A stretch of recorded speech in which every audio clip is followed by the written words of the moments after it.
Hello, lovely Leos. Okay, I'm challenging myself to do quicker readings. So these are meant to be a bit of fun. It's what's going to happen to Leo this spooky season, right? I have 20 minutes to do your reading and Virgo's reading, so let's see how I go. Can I get a card for Leo, please? What's going on for Leo this spooky season? You have, ooh, the devil. Now this is a sexy devil. This is like being devilish in a good way to me. This is embracing that devil energy. It could be though that there are some toxic things that you need to break away from. There could be, addictions or obsessions that come up for you around this time. The angel de la nuit is here to guide you through the darkness. She can hold your hand and help you deal with this devil energy, whatever this is. The angel de la nuit is a protective angel. She comes to guard you in your darkest times. So Leo energy, spooky season. Whoa, that's a few too many, is it? You've got the... It's funny, I've just pulled this card out for Cancer.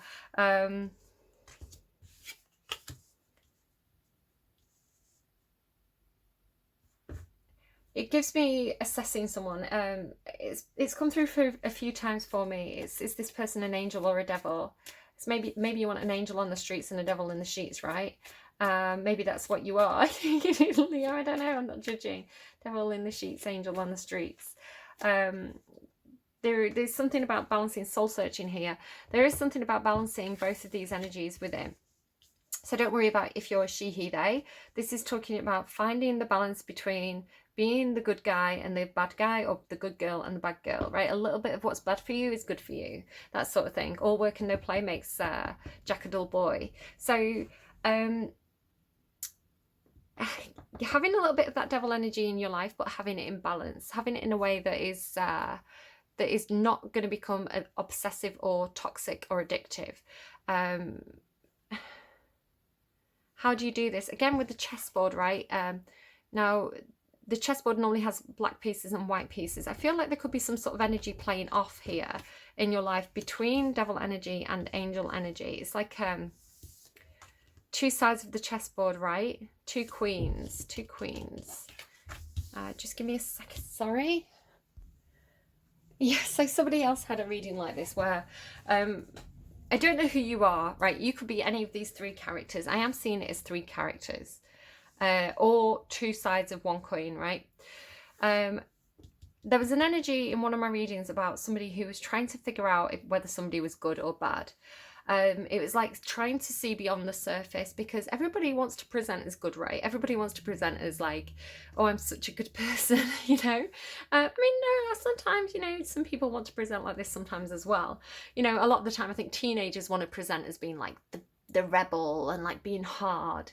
So it's almost like, the rebel with the soft center, or, the angel, but, it's just a mask. So somebody really had a lot of trouble. It came through as somebody who was quite sweet, actually. And they had a lot of trouble distinguishing between who was good and who was bad. A bit like the angel de la nuit, right? The angel of the night. This is... you might think of this person as a bad person, a scary angel. It's a devil angel, like this King of Swords here with the black wings. It's like, oh, this is, this is the baddie. But actually, the angel de la nuit is a protective angel. She comes through to guide you through the darkest moments in your life. It's a specific card to this specific deck. So it's like, is this person good for me or is this person bad for me? And I've had this for quite a while. It's come through. I think it originally started to come through for Cancer, where it was like in old literature and in film and everything, in pieces of art, stories that are created about women, especially throughout history. If you look at like Shakespeare's times and things like this, or Roman myths, you either have the angel or the devil when it comes to women's roles. So you have the woman. I mean, I think modern storytelling is playing around with this more. I think you're getting more nuanced characters, but yeah, you'd either get the angel or the devil. So you'd either get the Princess Cordelia from King Lear, who's like, pure and honest, even to her own detriment, or you'd have someone who was like Lady Macbeth, who was like this real, like, ambitious, conniving devil character. So there was no in between. It was like is this a good woman or is this a bad woman? You know, like you're either perfect, you're either, you know, completely like squeaky clean and perfect, you know, no flies on me woman, or you're the devil. It was like there's no in between in old literature. So this creates confusion around real women, real women, and real, I mean, it doesn't have to be women as well, it can be men as well, right? You know, the hero or the villain. So it creates confusion around, well, if this person isn't perfect, they're clearly flawed, they're clearly the devil, you know?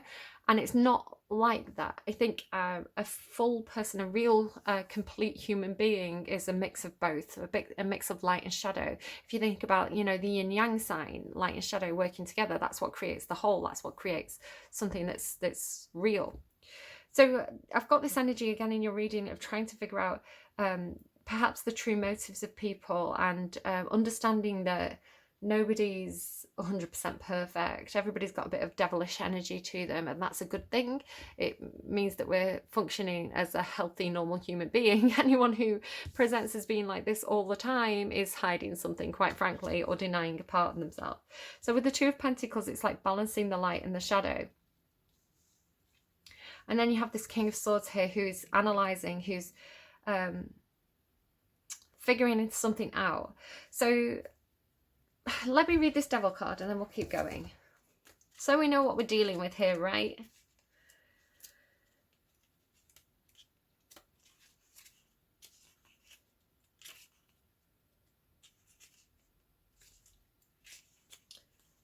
Where are you?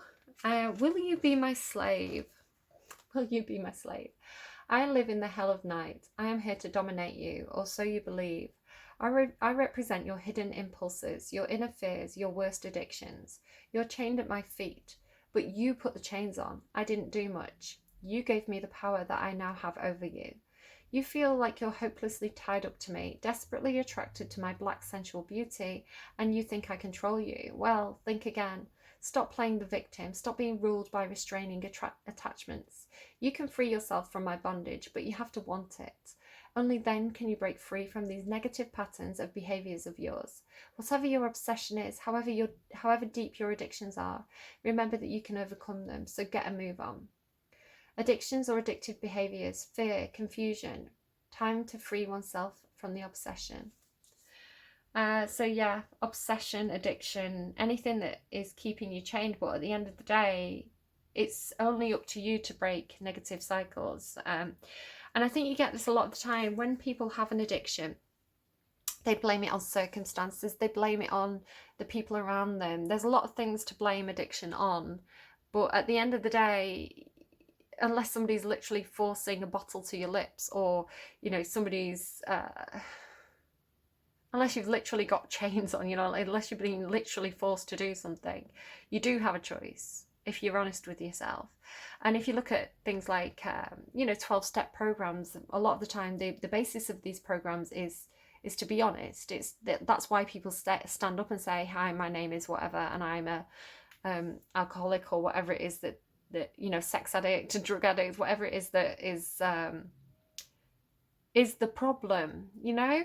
So admitting there's a problem is the first step of tackling the problem. The Queen of Cups is very loving, very supportive, very nurturing, very giving, very open-hearted. It's unconditional love. It's angelic assistance. It's a beautiful card in this deck. The King of Swords is somebody who's analytical, who's logical, who's... they're not emotional at all. They actually see emotions as being something that's a little bit like, oh, icky emotions, you know? I'm above that. Which is also denying a form of themselves, denying a part of themselves. But the King of Swords is more analytical than emotional. And they are strategic and very sure about what they say and how they communicate. They're, yeah, strategist energy. So you could almost see it as this as well. It's like, in this case, it would be, this is the heart and this is the head. You know, there's a chess game going on in your heart and your head. It's like, who wins out? Does my logic rule this situation, or does my heart rule this situation? Who's going to win? And I think the answer is actually to find the balance between them. You know, your head and your heart, your emotions and your logic should factor into the equation. So what else, please, for Leo? What else, please, for Leo? The Hangman. Yeah, so there is something that's being seen from a different perspective. What's interesting here, if we have a person who's the right way up, the head is at the highest point, the heart's lower. When you flip it around, the heart becomes higher than the head. So we could be talking about something about like blood rushing to the head or something like this. Emotions taking the place of logic. And it is Aquarian energy, so seeing something from a different angle, seeing something from the other person's point of view. And I think that's going to be healthy for you at this time. King of Wands. So you've got the Queen of Cups, the King of Swords, the King of Wands, and the Devil and the Angel Delanoë. I think there's a reassessment here. There's some soul searching. I think this is going inwards and really figuring out, you know, who is the man in the mirror or the woman in the mirror? What does your heart tell you? What does your head tell you? What's the connection here? How do you get these two things into alignment? It doesn't have to be a chess game. It doesn't have to be that the heart wins over the head or the head wins over the heart. You know, you can collaborate, you can join forces, you know, and then you have the whole chessboard. If you only have half the, there you go. If you only have half the pieces on the chessboard, you know, short a full chessboard. What is it? A full toolbox kind of thing. You know, yeah. You're only seeing one half of the chessboard, and you need to take the other half of the chessboard into the equation, because otherwise you don't have the full chessboard. You're not seeing the full game if you're only considering your own perspective here, or this is somebody that you're dealing with. So let's get you. I want to read the Angel Delanoë, because I almost feel like there's a misunderstanding here. Somebody does have to do some shadow work. Somebody has to look at their own BS here in this situation. I don't know if it's you or somebody else around you, but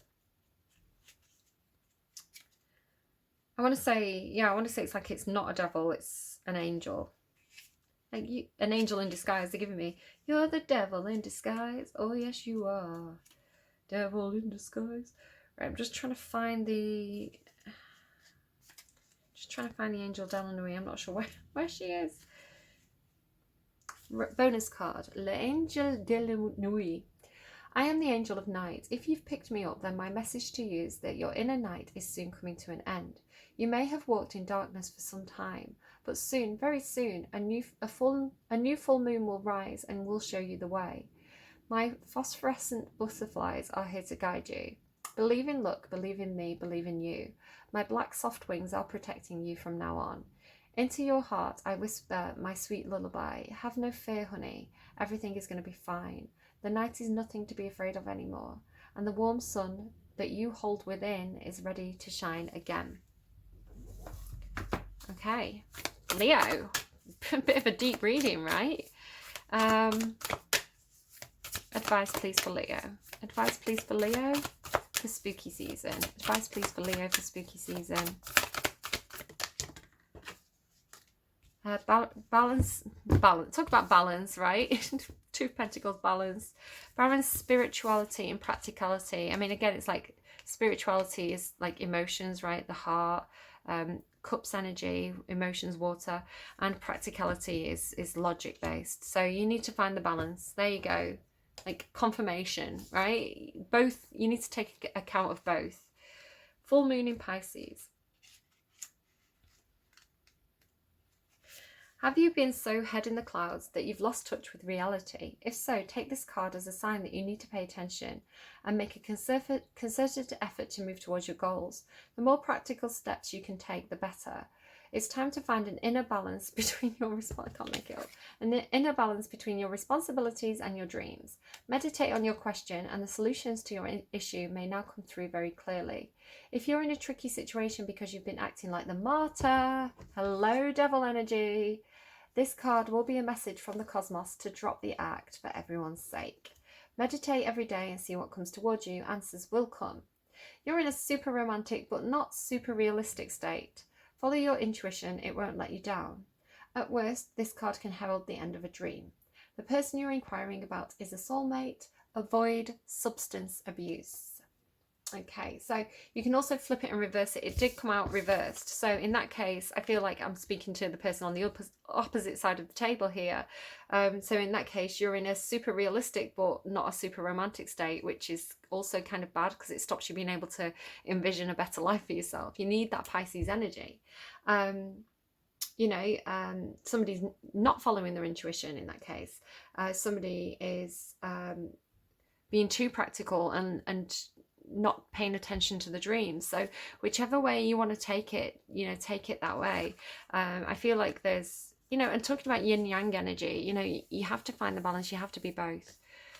So take both into account. And I think I see you doing that with this hangman energy here, because this is turning things on its head, right? So if you had your head in the clouds, you're now going to have your feet in the air. So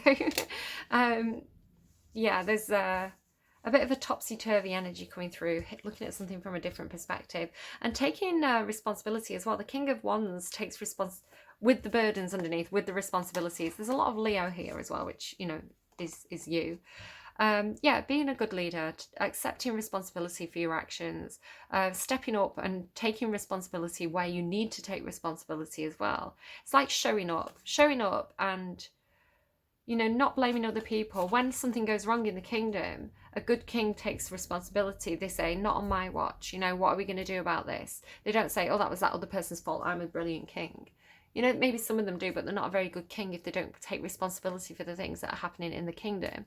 So, this feels like stepping up, taking responsibility and bringing both sides of a situation together to create harmony and see from each other's perspective. So, good stuff.